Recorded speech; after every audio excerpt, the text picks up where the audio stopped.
brother. Yeah, that's the way I like to start the show. Ladies and gentlemen, how are you? We're here for another episode of Beyond the Strings. I am your host, Jimi Bell, and this is a big show. We got a real heavy hitter here. Mr. Cliff Goodwin, how you doing, buddy? Great to have you on the show. Thanks for having me. Real honor, This man. is a thrill. Thanks for making the trip down.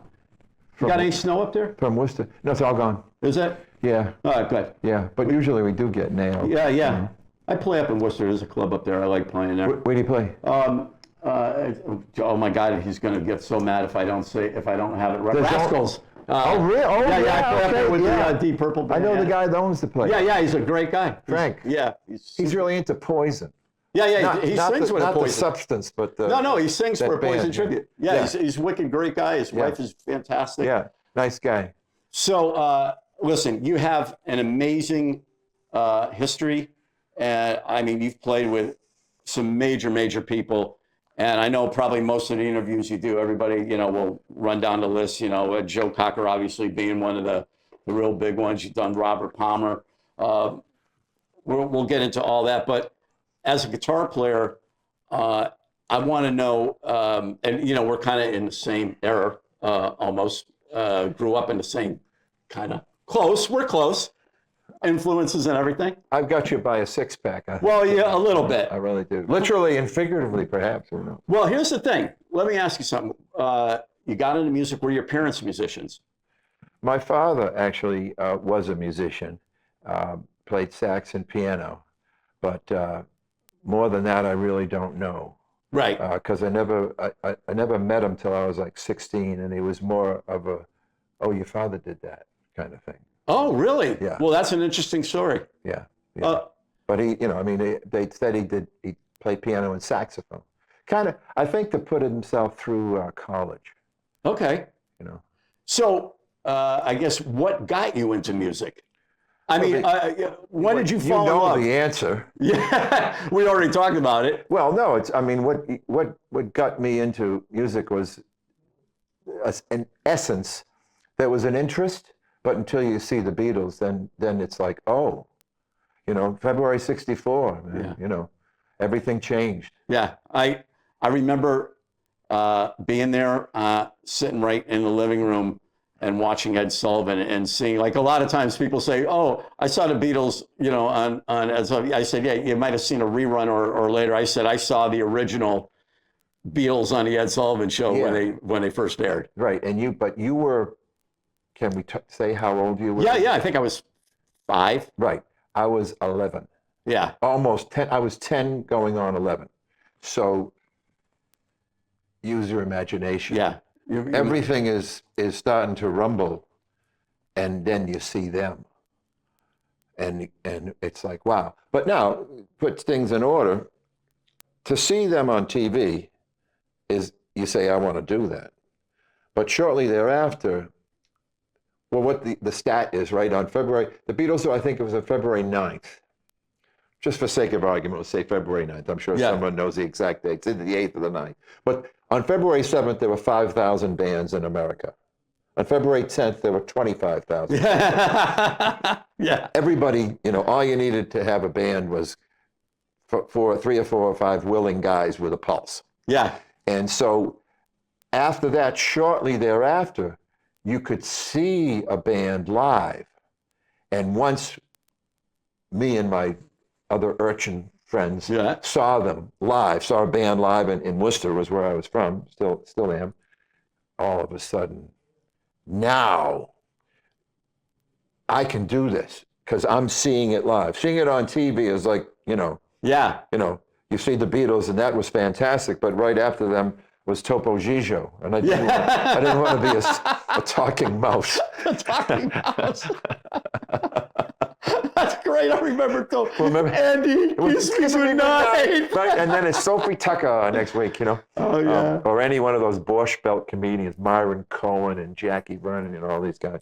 So, but, they started bringing, because first, they got, they had Elvis on, which really brought so much attention into the world of rock. And then then they got the Beatles over, but then they started bringing a lot of the English groups over, the Stones and everything. Stones, Herman's Animals, Dave Hermits. Clark 5, Herman's Hermits, everybody. Well, they realized that back then you could get to everyone at once. Right.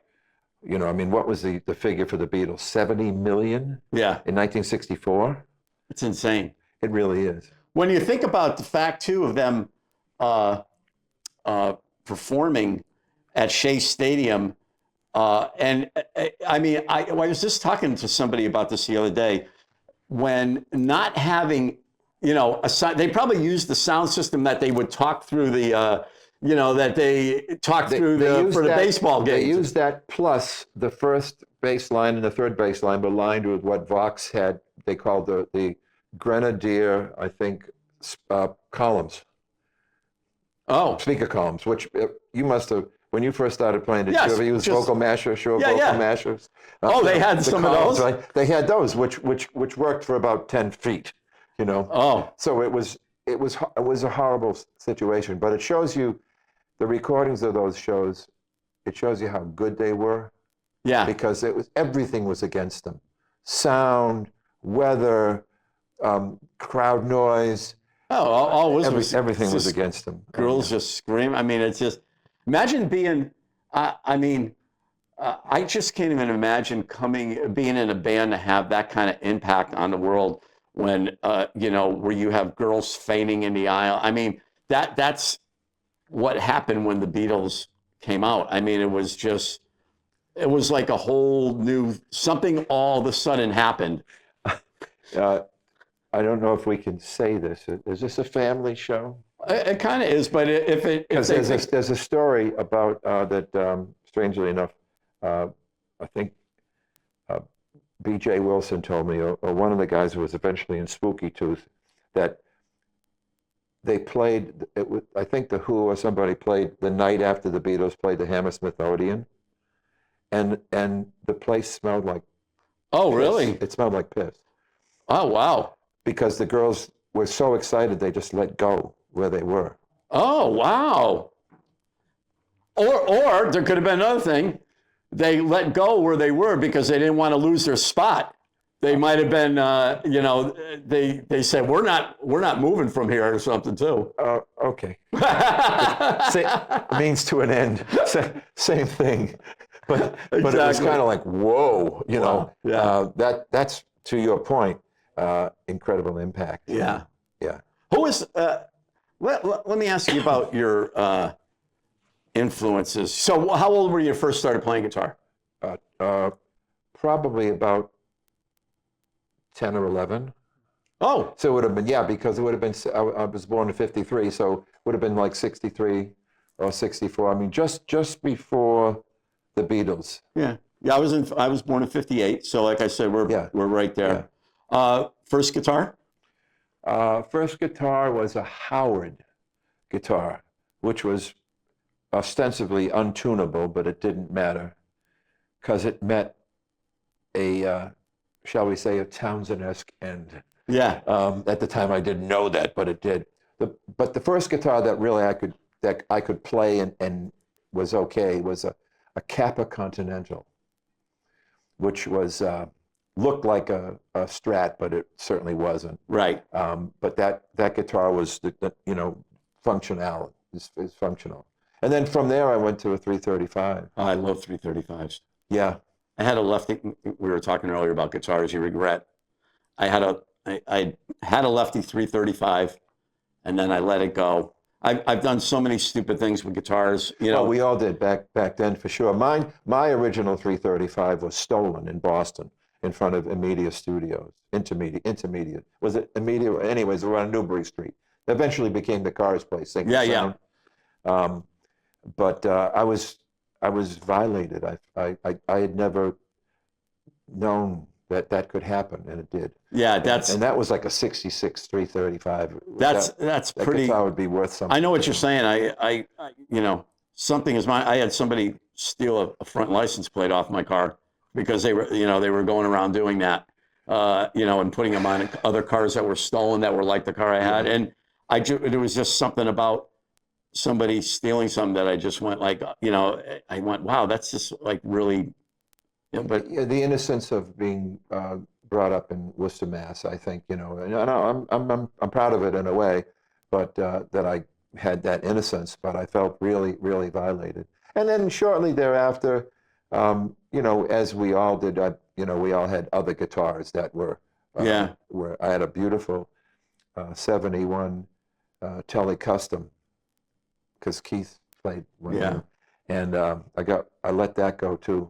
And we're talking I let go for peanuts, literally a can of Alpo and a box of Ritz. really. Oh yeah, it wasn't. Yeah, I've done a lot of stupid things, getting rid of guitars for things that I never should have got rid of guitars for. And I just, Yeah. you look back and go, God, I wish I still had that.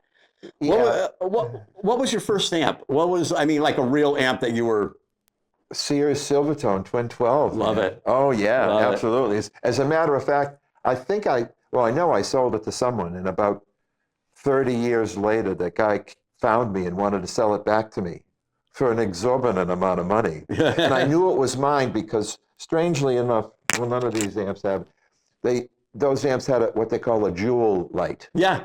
And my amp had a blue jewel light. So I knew that was my Silvertone. Wow. But I went, I sold it for like $50 and he wanted $700 or $800. I said, no, Yeah. But those series amps were indestructible. Yeah. They really were. So, it's funny, like, did you play any other instruments? I forgot to ask you, before guitar? No. Okay. No, it was guitar right off the bat. It was as usual, you would imagine.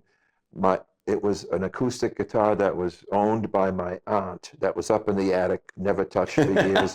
That was a Stella, which they tell me the Stellas are, Yeah, Stella. That found its way somewhere wrong, who knows what. But that was literally the first guitar I started taking lessons with on the Stella. And then of course getting back to the amp thing after the Sears Silvertone, I got was lucky enough to get into another band, and their thing was Vox. Oh. So I had Super Beetle. Oh, really? As a matter of fact, at one point I had two. One, they both met the usual pyrotechnic end because they were prone to blow up. Oh, really? And I think one I blew up the day after I bought the first Hendrix record, thinking I can do this. I'm gonna light the amp on fire. The amp didn't need me to light it on fire. So I'm playing along and I'm sounding unbelievable. Third Stone from the Sun at Love Confusion, and then the amp just, Did you get yourself fuzz face and stuff? Well, those amps had fuzz inside. Oh, that's right. I remember that. They had a tone bender. Yeah. Yeah, but you had to have the right pedal. The first one I bought had only three push buttons on the pedal, and that was for reverb and tremolo and some kind of boost. And then the next one, and I bought a tone bender. Right. But the next amp I bought had the pedal that had 4 switches. Okay. And the fourth one was for the fuzz. Ah. But see, back then all of this was in its infancy, so nobody knew anything except here's your Vox amp. Yeah. Yeah, I had Super Beetles, the bass player had a Super Beetle, the organ player had a Royal Guardsman, and I think someone else had a Buckingham, if you speak Vox. You know what? When I didn't start off with guitar. I played a lot of other instruments and I ended up on the drums, and I played drums from ages 10 to 13, and I got pretty good on the drums, and I would jam with high school guys. I was in junior high, and they'd come to my house because that's where the drum set was. Cool. And one day, the guitar player he decided to just leave his guitar out of the case. He had a Heathkit amplifier. Okay, and we had the Johnny Winter album, the live album. That was what we were listening to. And so my head was already spinning with Johnny Winter and Rick Derringer playing together. I'm going, wow, I'm flipping out. So I turned on this guy's amp after he left. Now, obviously I'm left-handed, but this guy had a right-handed guitar, so I picked it up upside down. But he had an old 70s Big Muff Fuzz, you know, like when they first came out, the electro Oh, that electro harmonics, yeah, right, right. and I stepped on that thing and I started playing like the low E and everything. And from that moment, I dropped the drums and I was obsessed with guitar. I even had a scholarship for drums at the Hartford Conservatory. I dropped my scholarship and everything. I said, I have to play guitar. I told my dad, I said, I need a guitar. Well, I know we've just met, but I'm really happy that you did that. Thank you. Because drummers Yeah. are dangerous people Yeah. in many ways. Yeah. They're loud, obnoxious. No, I'm only, yeah. We love them all, and they're necessary, but they're interesting. Yeah. Yeah. Well, you know, my thought on drummers, like there's so many amazing drummers. I listen to all the guys, you know, all the guys that are out there today doing all this massive double bass and everything. But to me, I'm old school, like I said, and I like a drummer that really locks in on the 2/4 beat and locks in with the bass player and just a good solid. You know, I don't need fancy this and that, you know, it's just, the band's got to lock. You got a drummer that's sloppy or rushing the time. You're all over the place, you know. Yeah, but then again, you could talk about, like Lynn Johns tells a story about the Who. Oh, well. And, you know, Yeah. Keith Moon was not exactly a backbeat guy, you know. And he was talking, he was interviewed, and I guess what you're talking about, Townsend, okay, his magic and Entwistle's magic. And then the guy that interviewed him said, well, Glenn, what about, Moon? He goes, you start him and then you'll see him at the end. Yeah. It's crazy. Crazy.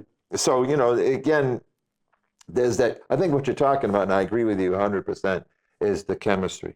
Yeah, yeah. You could have a great guy over here and a great guy over there. You put them together, it might not work. Exactly. I'm basically what I was getting at too is foundation. Like, the foundation that a drummer and a bass player makes to hold everything together. Because if you got that rocking, then it's sometimes it could be a nightmare. So you just gotta. Hopefully everybody locks in tight together. A rewarding conversation. Yes, exactly. So you, did we talk about your influences? We did earlier before the show. So we talked about Johnny. Obviously Johnny was... Eventually Johnny. I mean, at first, the Beatles gave me oh yeah, I'd like to do this. But right away, it was the English guys. Yeah. Beck, Clapton and Page. So Yardbirds. I mean, you gotta talk about the Yardbirds because obviously. That was the growing. Imagine having all three of those guys come from that one band. I mean, three of the greatest guitar players. Yeah. All from that one band. Yeah. I mean, what are the chances of that? Well, I guess that's what's in the water. It's in the pub. It's in the pub. Down on Brixton on Surrey. Yeah. Or whatever it is. Yeah. Well, that's great. So as far as when you started getting into, first of all, I want to tell you, I've watched some of your videos, and I love the way you play guitar. There's one in particular I saw you live, and your aggression on the guitar. In other words, you're not one of those guys that are just really, your whole body was going on this guitar at the same time. You were really, giving the guitar a fight, a challenge, and on that video. And then to see you do that and watch how you were attacking the guitar and everything, I said, wow. I said, this, I'm looking forward to having this guy on my show because I said, his aggression on the instrument, the way he plays.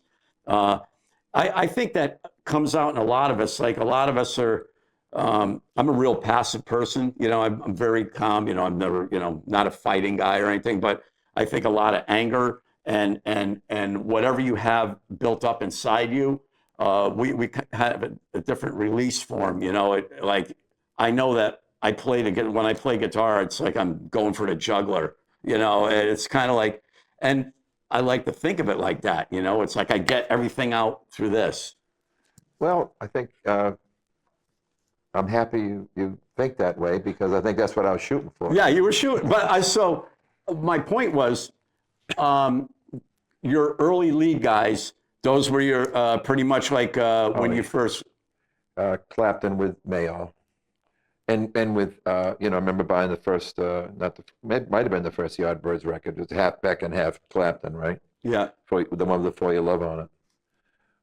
And again, you that immediacy, Yeah. that raw attack. You can't help but say, I'm after that. Yeah. And then Jimmy was in the fading years of the Yardbirds. But he had a vision. Yeah, what he wanted sure to do did. with Zepp. Did you Cream?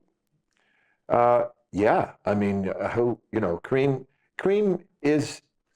was and still is this amazing thing. Yeah. When you listen to it, there's nothing like it. I don't believe there ever will be. It was three phenom virtuosos. Yeah. That magically made it work, even though, because it could have been literally a train wreck. It could have been, yeah. That we've heard in a lot of the jazz phenoms. Yeah. Turns into forget it, but not with Cream. No. I have a. I saw them. You did? Yeah. There was a place in Boston on Com Ave called the Psychedelic Supermarket. Okay. Which was, if people at home in the studio audience, it was on Com Ave going out of town after Kenmore Square, and there was this like strip mallish place that was set back on the left, and the Psychedelic Supermarket back then. Keep in mind, everything, there was no circuit. It was not like there was no arena circuit. No, the main circuit was colleges or these clubs in big cities. The Tea Party, I think, had already started, but they had more acts than they could fill, the Tea Party. And this place was called the Psychedelic Supermarket, and it was a parking garage during the day. Really? Yeah. Yeah. So, and again, this was very primitive, PA, very small stage, low stage, but unbelievably organic. In other words, and it came easy for these guys because they would come from the jazz world, which is three guys in a corner. Yeah. No production, no dancing girls, no nothing. People that could play. You lived and died on what you could do. Yeah. And it was amazing. So what was your opinion on, because we're talking about Cream, I really loved Clapton on his SG a lot when he first started out. He got I remember him demoing some tones from that SG. Oh, when he was talking about the Wah Wah thing. You saying that video, one, right? Yeah. And there's just something about that SG I really, really like. Now, I mean, it's kind of Spinal Tap-ish, though. Yeah. Yeah, well, I'll plug in and do the pedal this way, and it goes, wow, isn't that nice? Yeah. Well, you know what amazed me was when he's demoing the tone controls from the guitar and the tone that he got when he, rolled off it was like, oh, wow, that's a noticeable difference right there. Yeah, and again, I'm sorry to interrupt, but I've got to basically say, keep in mind, back then, there was no pedal board, no presets, no nothing. When the singer sang, you played a little softer. What a novel idea. Yeah. And then bring the volume back. Yeah. And either with the pickup selector or the tone knob, back it off a little bit. Yeah. I remember the first time I actually saw this in practice, and I was further enough along, improper grammar, but I was far enough along to understand what I was seeing. It was a band called Bloodwind Pig, which was Mick Abrams' band, who was the original guitar player for Jethro Tull. And I remember I noticed that when he was singing, he just turned the guitar down a little bit. And he used an SG, right? And so he would go to the neck pickup, and then for soloing, crank it up, and 2 stacks of Marshalls. Yeah. But they had dynamics within the framework of what, to your point, right? Clapton was trying to make.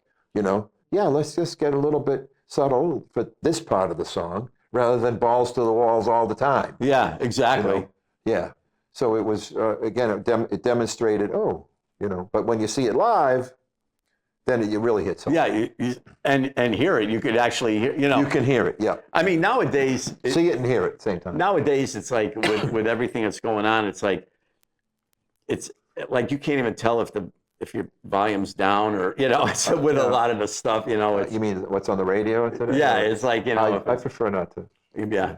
Well, it's Because there's almost very little for me, and probably you as well, to recognize based Right. on where we're coming from. exactly. Let me ask you. Now, I don't want to. I don't want to miss out on your career at all. What was your very first big gig that you considered like this is? Ooh. I mean, what was something that like you would have you couldn't wait to tell somebody? You went and said, "You won't believe who I'm going to be playing with." Wow. Well, again, we had a band called the American Standard Band in Worcester, and Yeah, did you get like signed with that and everything? You were we eventually got signed. That's the episode 2. okay. But we can go there. We were a band, but our manager was friends with Joe's manager, a guy named Michael Lang, Right. who was a principal in the Woodstock. Woodstock. Yeah, and they wanted a band who they thought could play, but didn't have any baggage. In other words, no junkies, no alcoholics, whatever. We're in our early 20s, barely 20, and Joe came and saw us at this club in Ashland, just outside of Framingham in Worcester. I think it was called the Widow McCoy. I'm sure it's not there anymore. It's probably condos. And they hired us. Then and everything's great. And then they augmented the band with Nicky Hopkins, legendary pianist, and Bobby Keys. Yeah. So Joe now had playmates. Right. Exactly. So the fact that we had no baggage was moot, shall we say.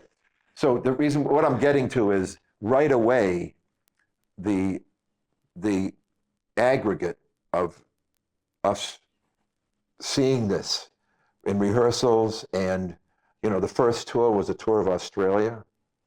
So, how old were you when you got in Joe's band? Joe, 22. Really? That's just like incredible. Yeah. What was it when I just? So to answer your question, I can't tell you it was this gig, Right. I can say this. What I can say is this happened, and from there it was like, wow. What was your first impression when you got to meet Joe, face to face and talk with him? What was that like? That experience? How can I say it? It was earth shattering. It was to hear him sing. Yeah. Was like, it would be to make a sports metaphor. It would be like, hey, we were a really good high school team, and then we played the Patriots with Brady. Right. What? Yeah. This is the real thing. As soon as Joe opened his mouth and started to sing, it was all over. Yeah. Yeah. Yeah. I get it. And then you realize, oh, there's a difference between the guy in the high school dance band and Joe Cocker. Wow. We knew it, but you, again, in front of you. So tell me, your first tour is Australia. Well, how did you? That's the only country I haven't been to, I believe. So what was that like for your first tour going to Australia? Well, That's a long trip. I know that. It's the other side of the world. Yeah. It's 12 hours ahead the day before. Yeah. That's a great title for an album, too. That's true. But you see, it started, we rehearsed in Provincetown for about a week or maybe 10 days. Then we rehearsed in Hollywood. Now, keep in mind that most of us, me in particular, the further west I've been from Worcester was like West Brookfield. Yeah. I mean, yeah. Something with West in it. we had, what? So we got to Hollywood and we rehearsed out there, and it was just a daily, a minute by minute pinch me, you know, looking out the hotel window at Sunset, Boulevard. Whole nother world. Oh my God, and of course we're hayseeds. I mean, we're kids. Yeah. And to make a long story short, so it comes down. We're ready to leave. They say be in the lobby, and you've been through this. Be in the lobby at this time. Yep. Get in the limos. Joe decides he wants to go to Tower Records. Okay, so we go, at Tower Records on Sunset. So we go to Tower Records, and Joe starts buying all kinds of stuff and a boombox, right? Back then, this is 1976, 77. The boom, one of those. Yeah, yeah. Massive one of these guys, right? Yeah, yeah. And I'm looking at my watch, and I'm going, well, the flight's supposed to leave in like 15 or 20 minutes, right? Still buying tapes, because it was cassettes back then. So we finally get everybody back in the cars and get to the airport and to LAX. And flight was supposed to leave at 9:30. This is like 10:30, 11:15. And we come waltzing on the plane. They held the plane for us because there were so many of us, in our entourage. They held the plane. And the daggers from the people were sitting there like this because they all kind of knew why, we're holding the plane for a group that's coming, Joe comes waltzing in up the aisle with the boom box, And so we finally take off, and we flew from LA back then, from LA to Honolulu, from Honolulu to Fiji, from Fiji to Auckland, and the tour started in Auckland, New Zealand. Well, Joe gets thrown off the plane in Honolulu. And Michael Lang misbehaving. That's a whole another episode 8 when we episode. It happens. Okay, and Michael has to stay with him. Okay, so our road manager at the time, his name was Hobie Cook. I believe he was an heir to the Squibb fortune or something like that. Oh. But Hobie, nice. so Hobie's gonna continue with us. So the next stop, get on the plane, and we're all looking at each other like, well, we have no Joe, but yeah, don't worry, it'll be fine. Joe will catch the next thing smoking. Okay, so we get to Fiji, and Nikki and Bobby get thrown off the plane. Our road manager, Hobie Cook, has to stay with them. So now it's just American Standard in our roadie. And we said, what do we do? He said, when you get to Auckland, just go right to the hotel and don't say anything to anybody. Well, what do we know? We went, okay, right? So we got to Auckland. And you've been through customs, you go through they check every, I had a bag of cassettes, and this guy checked every cassette. Yeah. For what? I don't know. Yeah. Well, But New Zealand at the time had some strange rules, like you couldn't bring fruit and you couldn't bring used bicycles. It was something insane. So everybody gets checked, and those doors open up.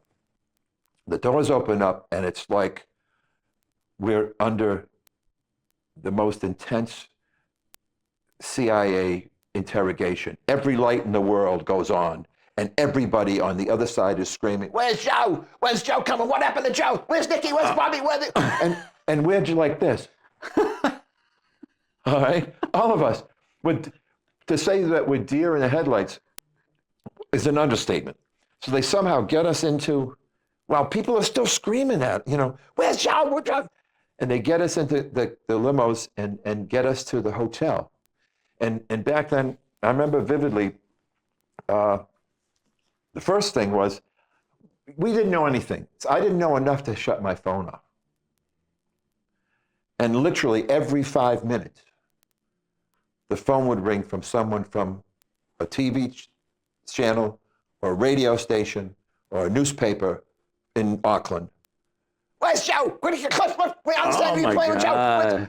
It was insane. And this is the first tour. This is the first tour. It only gets better from there. So a day later, you know, Nicky and Bobby show up, and about a few hours later, Joe shows up, and then it starts. But and then the first gig was in Auckland, New Zealand, and I remember somehow Nicky had hurt his leg, and he had a crutch. And we were playing back then. There were theaters, and you couldn't smoke, but Nicky had this gigantic ashtray, and he put the cigarette in his mouth and pretend to light it, and the fire marshal would start walking on the stage, and Nicky would pretend to almost light the cigarette and keep the fire marshal back with his crutch. Well, wow.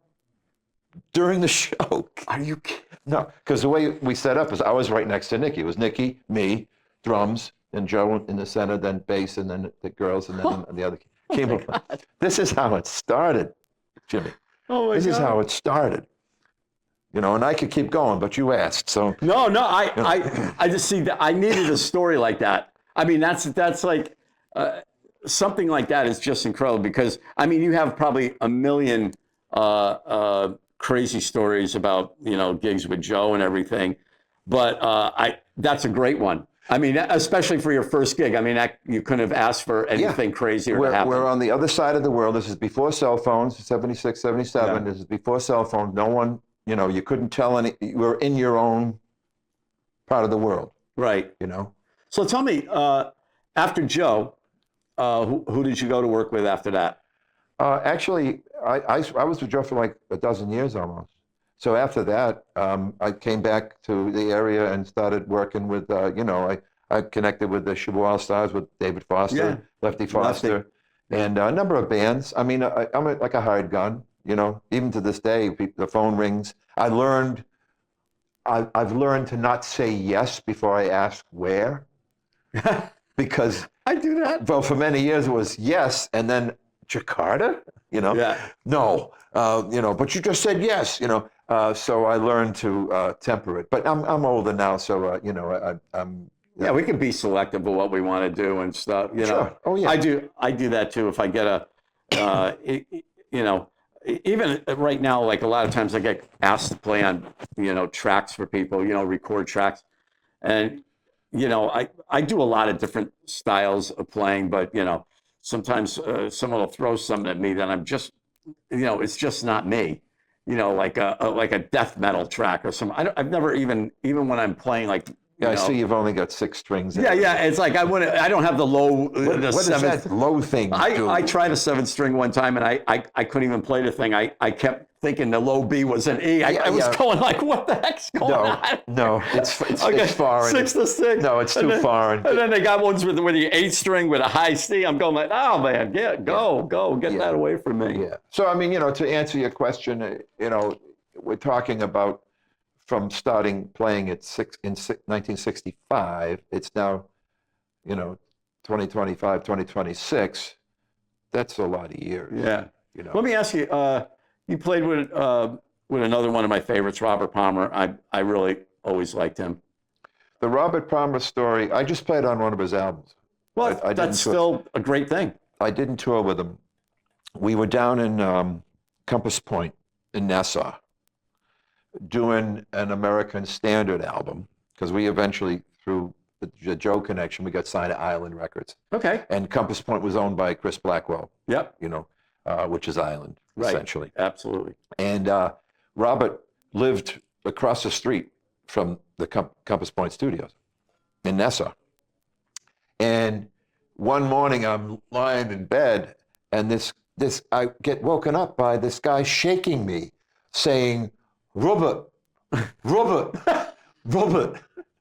And I'm going, what? Who is this? Well, to make a long story longer, it turns out this his name was Dave Harper, and he was managing Robert, but he was originally Traffic's road manager. Oh, yeah, there we go. That's a whole bunch of that's a whole. So they get me up to the studio, and he says, Robert says, I want you to play on this album called on my record. The album was called Secrets. Did he hear? He had heard me play with American Standard. Oh, so he heard you. So he knew you could play. Yeah, I liked it. Well, to make again I said, what do you want me to do? Because the record, I found out later, the record was essentially done. So if you look at the album cover, you won't see me listed in the personnel. You see me listed lower as a thank you. Because back then, things were fast and loose. Yeah. You know, we could talk about, you know, session fees versus no session fees versus do I get paid versus if I don't get paid versus does it go with the union? There's a whole bunch of legality. But the bottom line is, I said, what do you want me to do? He said, we're just going to put up the tape and I want you to play. I said, what? He said, I've heard you play and I like what you play and I just want you to play. Wow. So like I'm on 2 or 3 songs on that album. Oh, that's great. You know, but I think I know which ones, but you know, it was really, you know, and then we struck up a friendship. I mean, we were very friendly with Robert for a while. Was there, other than Robert, is there any other significant records that you're really proud that you played on with certain artists? Certain ones that you say? Some of Joe's records. Yeah. I did a number of Joe's records. Yeah. But I'm a live guy too. I mean, you know, a lot of the live stuff with Joe, I'm proud of because it was in the moment, you know. Yeah. The beautiful thing about what we do is on the timeline, there's nothing, there's us, and when we're done, there's nothing. Yeah. Always. So unless they record it, then you can look at it again. But basically, if we're playing live, now, of course, nowadays everybody's got a phone. You know what I mean? Everybody's taping everything. But back then, as a matter of fact, towards the late 90s, I can honestly tell you that I wasn't sure what I did with Joe because I was the only one that remembered it. And I started to think I had imagined it because there was no YouTube. When you did a TV show, it went away. Yeah. You know, we did tons of TV in Europe. Everything now that you can get on YouTube and all this stuff wasn't there in the mid 90s. I say all the time when I was with Ozzy and playing with Geezer Butler from Black Sabbath, I would do anything to have had a cell phone back then, or to take pictures, or it's you know, because it's really not. Other than me on recording something, it's just not there, you know. Yeah. And I'm really sad about that, especially the Ozzy thing. But you know, we have the experience, and we know, and in our heart, we know it was. Again, I found out eventually because of YouTube that I didn't imagine it. Yeah. No, listen, because we're getting close to the end, I do want to talk about your new record. How many records do you have out? I've got 2. Okay. You know, Cliff Goodwin, Rhythm and Blues Union.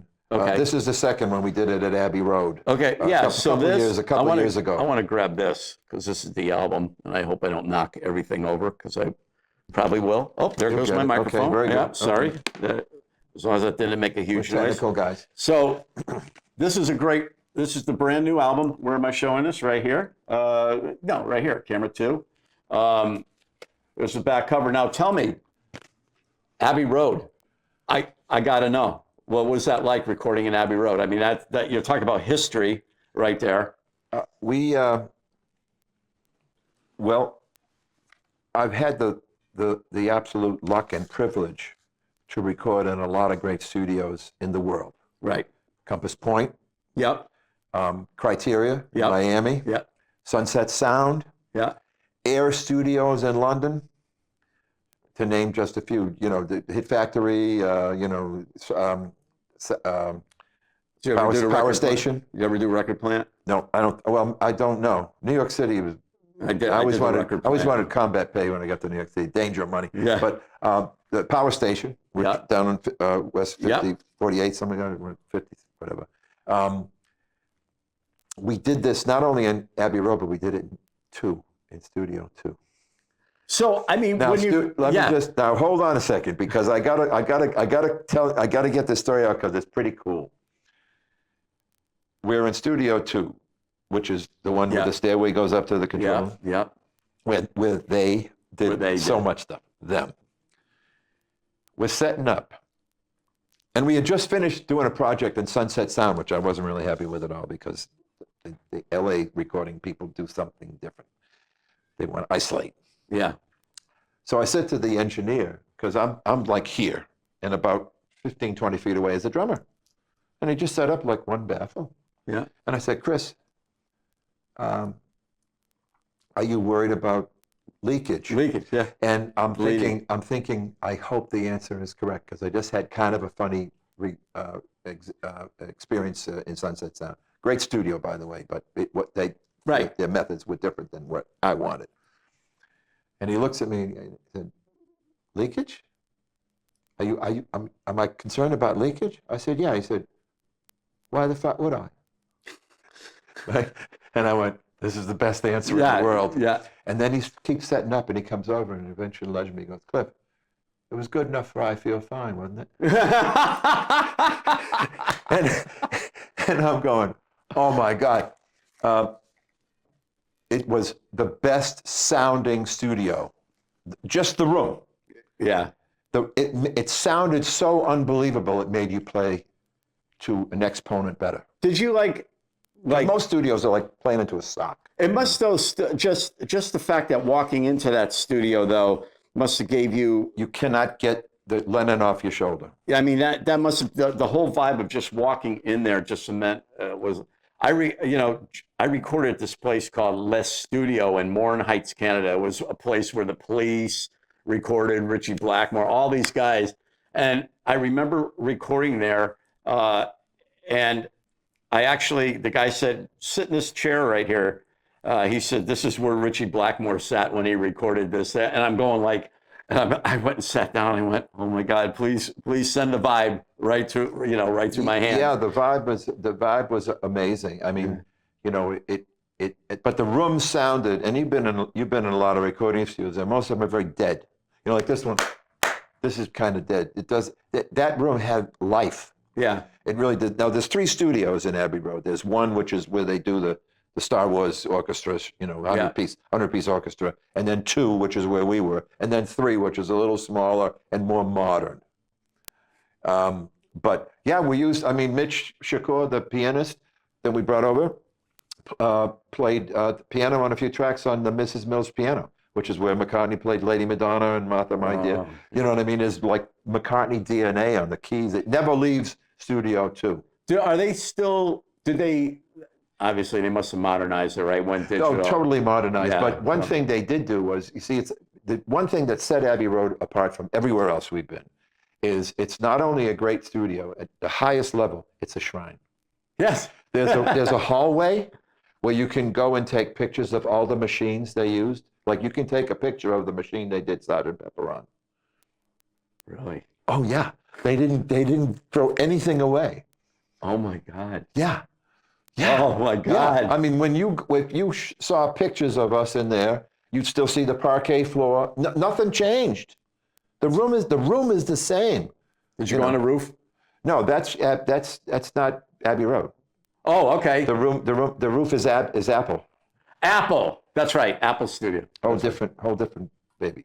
Well, listen, man, I have to tell you, I hope that I get to have you back on the show again. Anytime. This is fun. Yeah, because this has been like to have somebody with your history and stuff. Like I knew when Michael was telling me about getting you on, I said, you're actually one of the first guests I've ever had on this show who I'd never met before. Usually I know somebody that's coming on the show, and I've had some experience with them. So I was really looking forward to this, to meeting you for the first time. And hearing your stories that I've never heard before. So to me, this was a real thrill. And I hope to God. I can't thank. Well, now we're buddies, you know. Yeah, we're buddies. We'll exchange numbers. Let's stay in touch. Well, why not? I mean, absolutely. I mean, I come down to Connecticut quite a bit. Yeah, we'll go. We'll go out to dinner. We'll talk, and we'll have a good time. Yeah, we'll make Andy and this whole crew pay for us. Oh, I love that. Yeah, Michael's good with that. You go out to dinner with him, he pays for the whole thing. Because there's lots of stories because the subject matter was very interesting. Yeah, and we'll do it again. Everybody, this has been an incredible show. Jimi Bell here signing off. Have a wonderful day, wonderful weekend. God bless y'all. Love you. See you next time on Beyond the Strings.